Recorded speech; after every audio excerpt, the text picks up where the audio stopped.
Greetings! It is I, David Stewart, your friendly neighborhood thought criminal. Today is April 20th. That's right. It's Hitler's birthday! Happy birthday, Adolf Hitler. It also happened to be my father's birthday, and I prefer to remember it as his birthday. He would have been 67 today. But of course, the numbers 420 have a strong association with cannabis use, marijuana use. So what I wanted to do is make a video talking a little bit about cannabis and specifically medical marijuana and challenging some people's notions about how those work. I like to challenge people's ideas and give a little bit of extra information that just seems a little bit outside of what people normally have and are presented with our normal mainstream media narrative regarding this. So I'd like you to take a little bit of a trip back in time with me about 20 years to when there started to be a strong political push, especially by outside parties, to legalize the use of marijuana for medical reasons. And this was especially popular in the Libertarian Party, and a lot of people really pushed for this that were sort of against the war on drugs. And the reason was not because marijuana presented some sort of specific medical benefit that people needed access to, and I'll even challenge the idea of access to in a little bit, but it wasn't for that reason. Almost universally, it was because of an opposition to the war on drugs, that if we legalize medical marijuana, it's harder to prosecute people for possession of marijuana, which did become true, and it also would normalize the use of marijuana to the point where you could build up enough support in the voting populace to legalize marijuana, and then hopefully that would also lead to legalizing all the drugs. And of course, the libertarian perspective, and years ago I was actually a member of the Libertarian Party. The libertarian perspective is, it's wrong to put someone in jail for putting a substance in their body. You own your body, therefore you own whatever you get to put in that body. And I do agree with that position. And also, it's a terrible waste of public funds to be locking people up for victimless crimes, and I also agree with that. In general, I'm opposed to the war on drugs. So a lot of libertarians looked at this and like, this is going to be the path towards getting this stuff legalized. And it was a means to an end. And now, 20 years later, we actually see the benefit of that, or I should say we see the result of that, which is that there are a number of states in the United States that are decriminalizing or legalizing marijuana for whatever use. It varies by state. Not just medical use anymore, though, just like recreational use. So in that sense, the means has achieved the ends. But there's actually been a really, really significant cost to that in the minds of the people affected, because by normalizing marijuana use, people have gotten basically some crazy ideas in their heads about the uses of marijuana, and there tends to have been built up this sort of public idea of cannabis that I think is not really accurate, and so I wanted to challenge a little bit of that. So anyway, the end did result from those particular means. Now the problem is that we're on the other side of that, and now there's a large number of people that don't just believe that cannabis is, just a drug that people can use, but that it's actually good for you. And that is a slow thing that developed, but in order for that seed, for that poison pill to take root, in order for that seed to take root, first you had to convince people that there was strong medical use for marijuana. And so that's the first thing that I really want to challenge. So is there a medical use for marijuana? The answer is yes, but the uses are not as widespread as now people tend to think they are. So using cannabis is very, very effective at controlling nausea and stimulating appetite in AIDS patients and in those undergoing chemotherapy. And that was the main reason that people wanted this drug to be accessed. Now, the question is, did people not have access to this before? And the answer is no. The answer is they did have access to this. They had access not just illegally, not just illicitly, like they could go buy marijuana. It was pretty plentiful before medical marijuana was introduced. And so cancer patients could go get it illegally, but could you get it legally? And the answer is actually yes. So there's been a drug on the market for a really long time now called Marinol, otherwise known as dronabinol. And what that is that is a synthesized THC, tetrahydrocannabinol, which is the primary sort of active ingredient in cannabis. And that's been available with a prescription for a pretty long time now. So even though marijuana is what's called a Schedule I drug in the United States, which means there are no medical uses and there's no benefit or that kind of stuff, whereas steroids are like Schedule III or IV, there's obvious medical uses for those. There is medical use for it, so that's may not be the best classification, but the medical uses were already there, not from cannabis per se, but from the active ingredient in it, which you could get with a prescription. And so prior to the legalization of marijuana for medical uses, you could get the benefits of it through a regular prescription program. Was it super cost effective? Not necessarily. It's probably cheaper to grow your own plant, as you could probably imagine. So legalizing marijuana for medical uses, that certainly allowed more people to more cheaply afford a particular drug. Not that Marinol was extremely expensive before then either, but it did make it more affordable. The other problem is that once you have legalized it for medical uses, the medical uses of it began to grow. It will grow very, very, very significantly. So rather than being a prescription drug, and if you go look up Marinol or Dronabinol, if you go look those up on the internet and Google them right now, you'll find that they do exist, first of all. But you'll also find that they have some really, really significant side effects and warnings for use, and one of them is addiction, which goes to this other idea that somehow marijuana is not addictive. Remember, addiction is like a set of behaviors related to a substance or related to an activity, not necessarily just like your body dies without the drug or something like that. And actually, there is physical dependency on marijuana. That's been noted. People have withdrawal, like the withdrawal symptoms of Marinol are listed there because they had to, go through the normal process of testing the drug, and that includes irritability, hard time sleeping. If you've ever known somebody who was like a really frequent marijuana user and they tried to kick the habit, they may have had a really hard time with it. I've had so many people tell me over the years, like, marijuana's not addictive. I could quit anytime I want. It's like, where have I heard that before? I might have heard that from alcoholics and from heroin addicts and things like that. Marijuana, it can be just as addictive as any other substance. People can abuse it just like any other substance. Just because it has a benefit does not mean that there's also significant harms. And so anyway, I'm getting slightly off track. I'll come back to that. But they expanded the uses of it medically to include like things like anxiety. Right? So like you could use it to alter your mood, right? And that became a use, to the point where so many people used it and so many people have accepted its use for a whole variety of things that it just became normalized, and then eventually we got the legalization. The problem is now people believe that like cannabis oil cures cancer because they're like, well, they used to use it for cancer patients. It's like, not to cure the cancer though. They used it to control the symptoms of the drugs that actually helped them to cure cancer, not because the drug itself cured cancer. It was something like a companion to chemotherapy, and it did help AIDS patients who were suffering from like loss of appetite and things like that to eat more and to have a longer and more healthy life. So there are the definite uses, but no, cannabis oil does not cure cancer. You will not find pretty much any evidence that marijuana cures any kind of cancer, or that it provides any sort of specific health benefit beyond its use in a medical situation. But there's this common wisdom now that somehow it does, because why else would there be a medical use for it unless it was good for you? So that's the last thing. It's like, marijuana is good for you. That's what a lot of people believe. It's like, oh, I'm smoking something straight from the earth. It's so good for me. It's like, lots of things come from the earth that I don't think are good for you. Eating dirt is probably not good for you.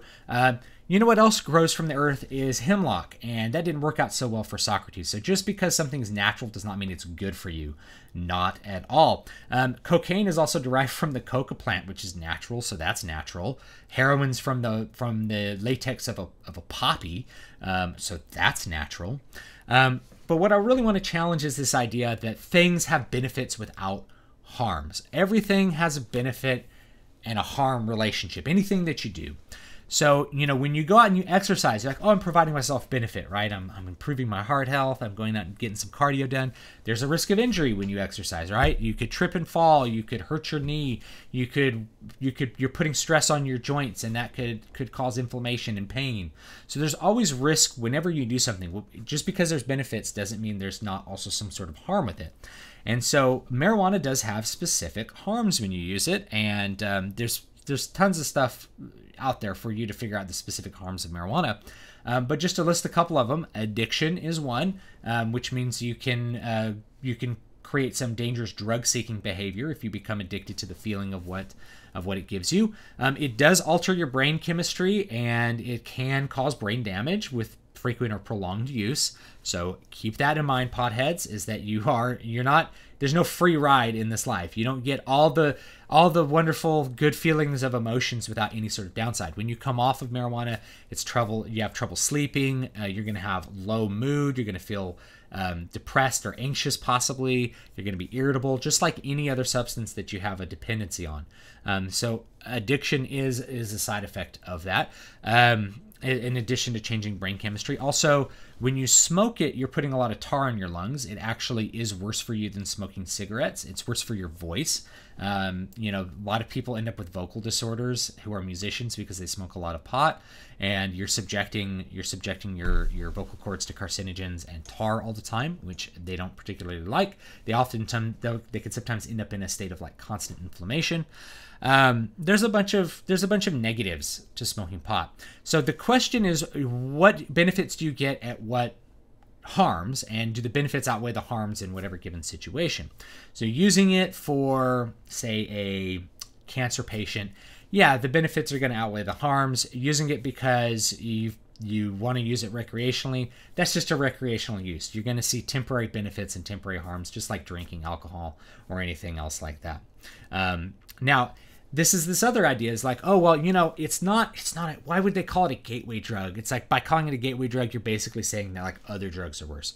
But are other drugs worse? Well, let's take methamphetamine. You're like, oh, pot's not nearly as bad as methamphetamine. It's like, well, we give methamphetamine to children. And if you think I'm pulling your leg on that, go Google Disoxin. Okay, Disoxin is methamphetamine. It is an ADHD medication, and it is widely prescribed to children and adults for a whole host of things. It's an amphetamine. Amphetamines you can still get with a prescription in the United States and elsewhere. So is methamphetamine all that bad? Well, if it was all bad, we wouldn't prescribe it to people. But it's still prescribed because in certain situations, somebody's determined that the benefits outweigh the harms. Now, I'm not going to wade into the ADHD debate. I'll probably do that for another video, but the point is, you can get it with a prescription. It's already legal. It's like, oh, well, heroin, that's the bad drug. That killed Charlie Parker. It's really, really bad. And it's like, well, is it? Because morphine, which is the same substance as heroin, essentially, but just like pharmaceutical grade, better, pure, that kind of stuff. It's considered a World Health Organization essential medication. Opioids, in particular, like morphine, are some of the most used drugs on earth because they are incredibly effective at controlling pain. And when somebody has like a broken femur bone, or they're dying and they're in incredible pain, the benefit of pain relief outweighs the harm of the addictive properties of heroin. Okay, so we prescribe heroin constantly. We use it constantly in hospitals to relieve pain, and it's really, really, really effective at that. So just because there's a medical use doesn't mean that the sort of, I guess, recreational use is therefore okay, because things are not good for you. Nothing is good for you, right? Things have specific benefits and specific harms for most of the time. Obviously, breathing air is good for you. I guess if you breathe, it's like oxygen's good for you, but if you breathe pure oxygen, I think you end up like having like some kind of weird high from it, if I remember correctly. So like oxygen, good. Pure oxygen, things are getting caught on fire from the pure oxygen atmosphere. So there's everything has like this balance point that you have to consider any drug. And so marijuana is really just like any drug. It has harms and it has potential benefits, and you have to look at it like that. The big poison pill, I think, is that now there's this conventional wisdom out there that marijuana is good for you, and people no longer have this sort of thought of like, what am I getting out of it and what are the harms? They just use it because they think it's good for you. It's like, why else would it be approved for use if it wasn't good for you somehow? We don't have that same attitude towards alcohol. We don't like pick up a beer and be like, it's illegal, therefore it's good. But because marijuana was restricted for so long, and because people's minds had to be changed so much in order for it to be legalized, you end up with like a lot of this "it's good for you" kind of mentality. Or the other one, I've talked about this in other videos, the stoner rock illusion that marijuana somehow makes you more creative and it's good for you in that sense. It's great for creation. It's like, well, creation is a work process, and marijuana and hard work don't really go hand in hand from my perspective, right? So I don't recommend like frequent or prolonged cannabis use to like create creativity. Also, when you're impairing your mental faculties, I don't know how you can create things with complexity and that sort of thing. But maybe not. I don't know. But I mostly all the musicians I've known who wish that it was a magic substance, they enjoy being high and they like playing music when they're high, and they think therefore it's good. And then they hear the music later when they're sober and they're like, it's not as good as I remember. It's like, yeah, well, you were high. And so you just remember things being more fun than they possibly were. So that's some of the things that I wanted to challenge. And I think there's been also a problem. Keep meaning to make a video on what I call like the libertarian clown show now. But over the last 20 years, the Libertarian Party and the Libertarian movement has had this influx of people that I think are not rational and not skeptical. And so now there's a huge amount of people who consider themselves libertarians who advocate drug use and advocate the use of cannabis and other drugs because they think it's good for creativity or it's good for health or whatever reason that they cook up. And because their end goal is kind of aligned, it just like the hope is that everybody's going to get together. It's like, I don't want to lock people up, but I'm not going to advocate that you use a substance that I know has specific harms.